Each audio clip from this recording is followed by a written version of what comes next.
I'm Forrest Brown, and you're listening to Stories for Earth.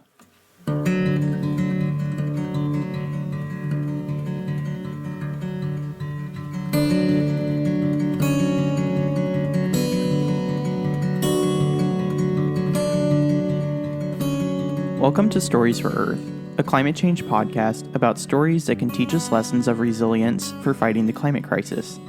For a transcript of today's show, further recommended reading and viewing, articles, and more, visit our website at storiesforearth.com. We're on Instagram and Twitter, and you can also support our show via Patreon with a recurring monthly donation. Click Support Us on Patreon from our website, or visit patreon.com/storiesforearth to become a patron. Today's show is about the film Beasts of the Southern Wild.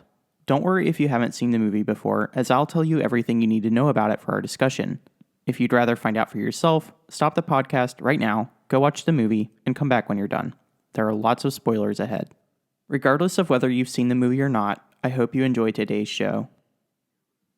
Beasts of the Southern Wild is the story of Hush Puppy, a little girl who lives with her father Wink in a fictional southern Louisiana town called the Bathtub. The Bathtub is a sort of utopian anarchy. It's a secluded and wild place on the front lines of sea level rise, separated from the rest of civilization by a massive levee that holds back the encroaching salt water. The people who live there are whimsical and free, and they all take care of each other for the greater good of the community.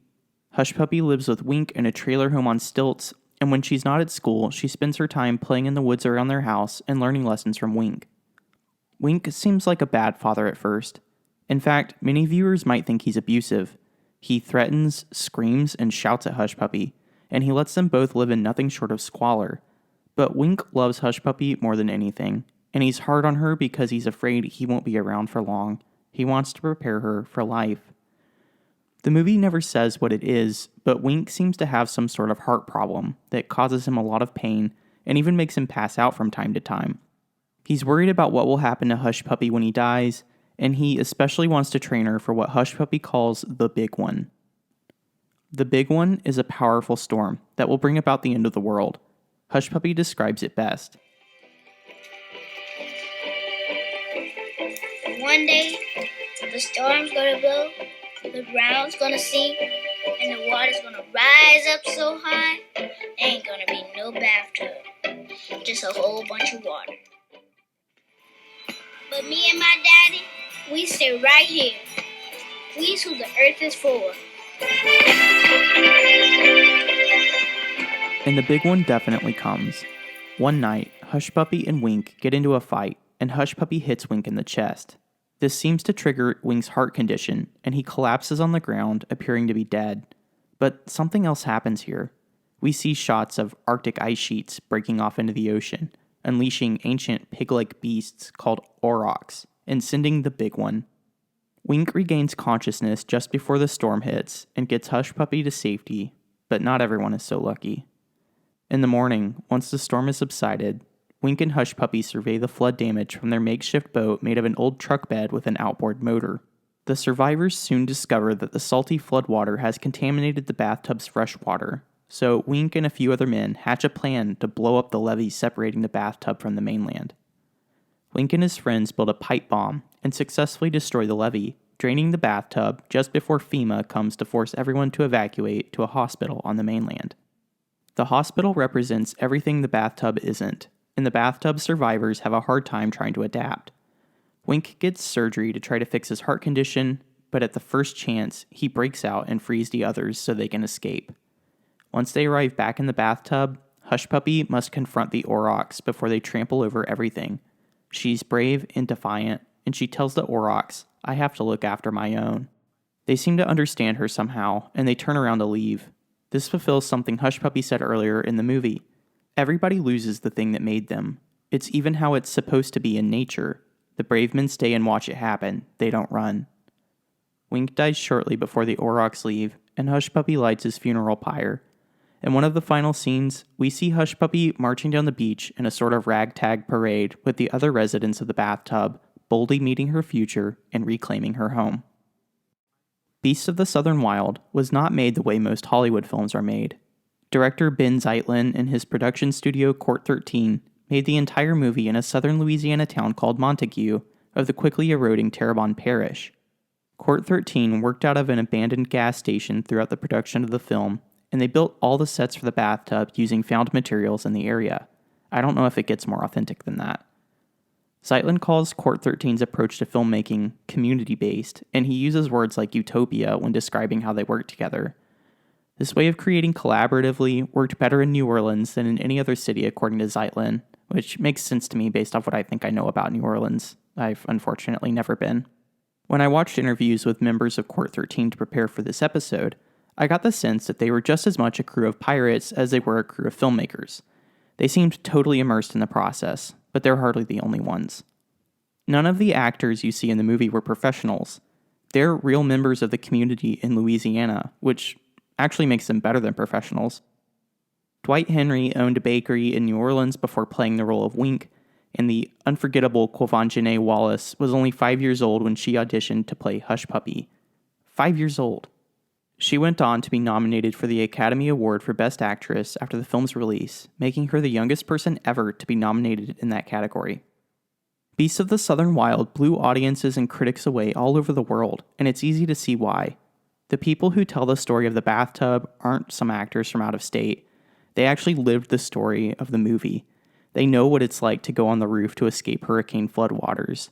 They knew what it was like to almost have their home completely annihilated, yet choose to rebuild it and stay anyway. Above all else, this film is a love letter to the joyful, resilient people of southern Louisiana and to the home they hold so dear. And just like Hush Puppy loved her dying father and refused to give up on him, these people love where they're from even while the ocean slowly takes it back. You can't talk about Beasts of the Southern Wild and not talk about Hurricane Katrina. The film is a response to the hurricane, particularly to the way people from outside of the affected area reacted to it. Director Ben Zeitlin said it himself in one interview I watched, talking about the reactions he'd hear from people who couldn't believe residents of New Orleans would want to move back. I remember hearing these takes too. People would say things like, "That's what you get when you build a city below sea level." It was like they were blaming the people of New Orleans for what happened to them.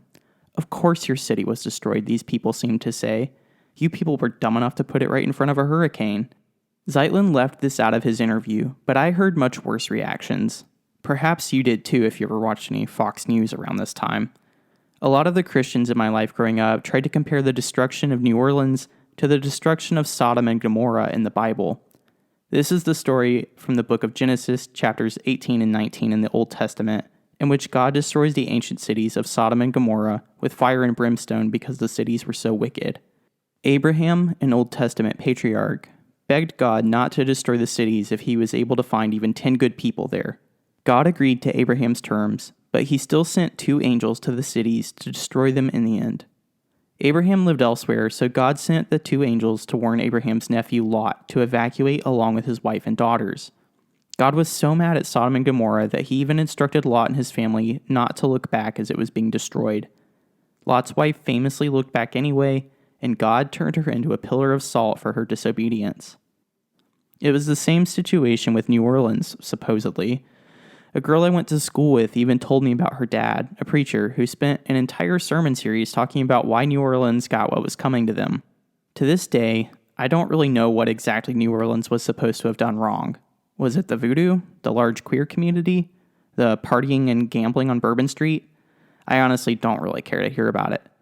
But Beast of the Southern Wild is a direct rebuttal to that line of thinking, in my mind. The big one, or God, or climate change, or whatever you want to call it, destroys the bathtub. And what does Hush Puppy do? She looks back. Hell, she goes back. Everyone does, including the dying Wink. Their home was already destroyed by the hurricane, and even with the Aurochs on their way, the people of the bathtub go back. Why? It has everything to do with love and with standing up for what's right. Throughout the movie, Wink's health gradually deteriorates. From the beginning of the movie, when we first see evidence of his heart condition, we can tell his days are numbered. But does Hush Puppy give up on him? No. They have a tumultuous, even traumatizing relationship as father and daughter, but Hush Puppy still doesn't leave him. For the characters in the movie, Wink is a symbol of the bathtub. Both he and the bathtub are dying. One has a heart condition, and one is slowly drowning. But this is no reason to give up on them. Even as Wink's funeral pyre goes up in flames and the bathtub lies in ruins, Hushpuppi confronts the aurochs to defend her people. For her, it's not a question. Wink was her father, and the bathtub is her home. For Hushpuppi, it's simply the right thing to do. The brave men stay and watch it happen. They don't run. It's the same story for the people of New Orleans and southern Louisiana in general. They didn't give up on their home just because a hurricane tried to blow it away. A lot of the people who were lucky enough to evacuate, maybe most of them, went back. I've heard people describe the ones who didn't go back as some of the first climate refugees in America, but those who did go back helped rebuild their city, and today New Orleans is doing okay. That isn't to say recovering from Katrina was easy by any stretch of the imagination. In 2010, a group of researchers from Princeton University, Washington State University, the University of Massachusetts in Boston, and Harvard University published a paper about the long-term mental health effects of Hurricane Katrina on 532 low-income mothers in the New Orleans area.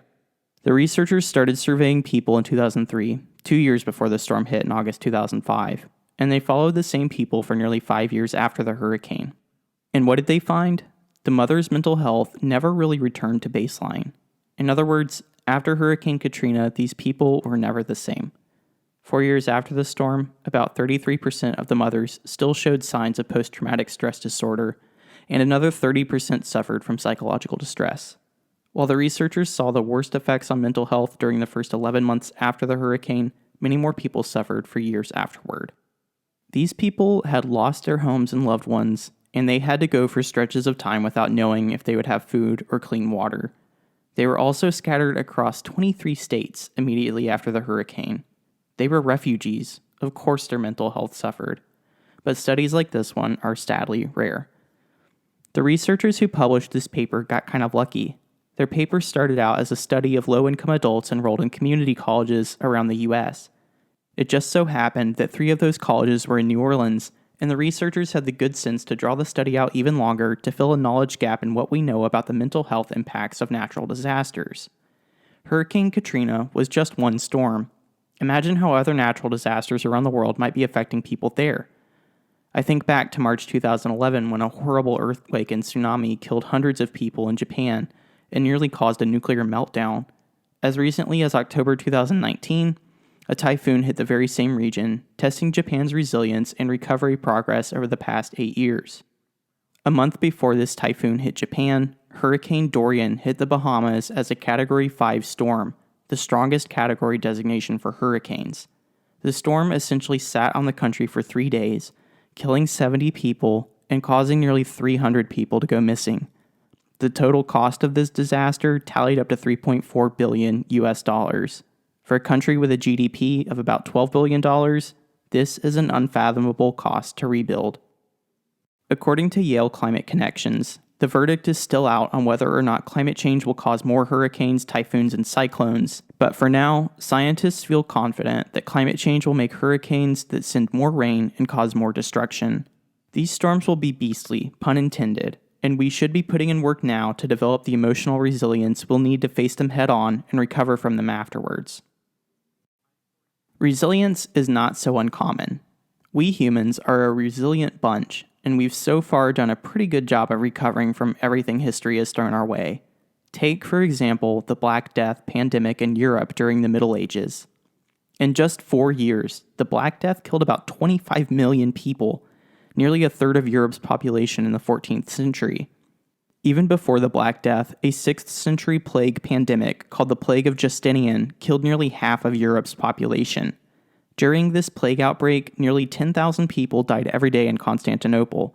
Yet, somehow, Europe made it through plague outbreaks like these, and the period of European history between about 900 and 1300 was, quote, one of the longest periods of sustained growth in human history, unquote, according to the Great Courses Daily.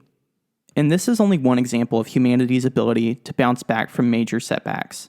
We've been doing this ever since we started walking upright. In fact, we nearly went extinct in the year 70,000 BC after the eruption of the supervolcano Toba. I could keep listing examples, but the bottom line is this: we are hard to kill. This fact served as one of the main points of inspiration for the aurochs in Beasts of the Southern Wild. Director Ben Zeitlin said in an interview with Pop Omnivore that his idea to use aurochs came from cave paintings he'd seen in France of cavemen fighting them off. Zeitlin said, The young girl in the film, Hush Puppy, sees herself as the last of her kind, on the verge of extinction. How are people going to look back on my civilization, she wonders, and she sees herself as being in the same position as cavemen. We look back on them and understand them by their paintings. So it's that parallel that inspired us to use the aurochs. What Hush Puppy sees as coming to destroy her is literally what a caveman painted. If you're looking for a metaphor to represent the beasts we face today in the climate crisis, I can't think of a better one than aurochs.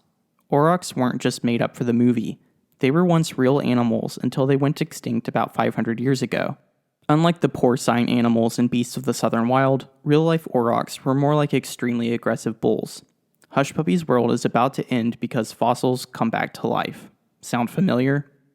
I suppose you could interpret this in a number of ways, but to me, aurochs have to represent fossil fuels. And just like Hush Puppy stood up to the aurochs to save her home, we must stand up to the fossil fuel industry if we want to survive. Life and death are two sides of the same coin, but in the case of drilling for oil, it's better that some things remain dead. Hush Puppy teaches us that we can stand up to such agents of chaos, and maybe, if our convictions are strong enough, we can win.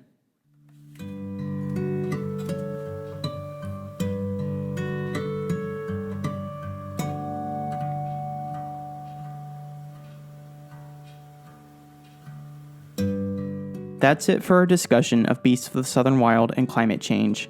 Be sure to hit subscribe if you enjoyed today's show, and leave us a nice review on Apple Podcasts if you feel so inclined. Doing so will help us reach more listeners who could benefit from our message. Visit our website at storiesforearth.com for transcripts of every episode, as well as additional content, and become a patron at patreon.com/storiesforearth if you want to support further production of the show. Until next time, I'm Forrest Brown. Thanks for listening.